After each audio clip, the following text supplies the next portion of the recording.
ইংল্যান্ডের যে শহরে আমি থাকি তা এক বিস্ময়কর জায়গা। একদিকে রয়েছে আধুনিকতার ছোঁয়া, অন্যদিকে রয়েছে ব্রিটেনের সবচেয়ে প্রাচীন ইতিহাসের কিছু সাক্ষী।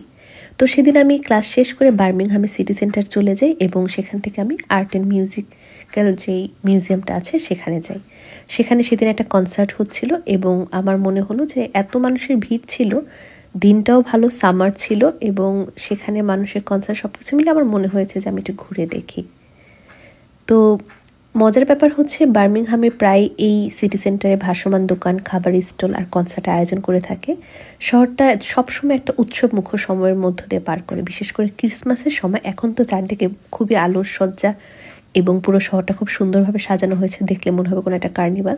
এখানে অনেক ধরনের খাবার স্টল ছিল এবং আর্ট গ্যালারি যেহেতু সামনে, সো এখানে আর্টের কিছু এক্সিবিশন চলছিল। সিটি সেন্টার একবার পাশেই রয়েছে এই আর্ট গ্যালারি। এখানে মাঝে মাঝে অসংখ্য প্রদর্শনী হয়, যেমন ইতিহাস সংস্কৃতি নিয়েও করে থাকে তারা কিছু প্রদর্শনী বা এক্সিবিশন বলা যায়।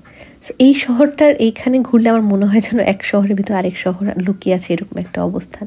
আরেকটা মজার ব্যাপার শেয়ার করছি, বার্মিংহামকে বলা হয় সিটি অফ 1000 ট্রেড, কারণ অনেক বছর আগে প্রায় 1900 শতকের দিকে এই শহরে, তখন শুধুমাত্র আধুনিক বিশ্ববিদ্যালয়, শপিং সেন্টার এসবই ছিল না, তখন এই শহরে নাকি প্রায় সুচ থেকে শুরু করে জাহাজের কারখানা তৈরির মতো অনেক ধরনের ব্যবসার জিনিসপত্র এই শহরটাতে পাওয়া যেত।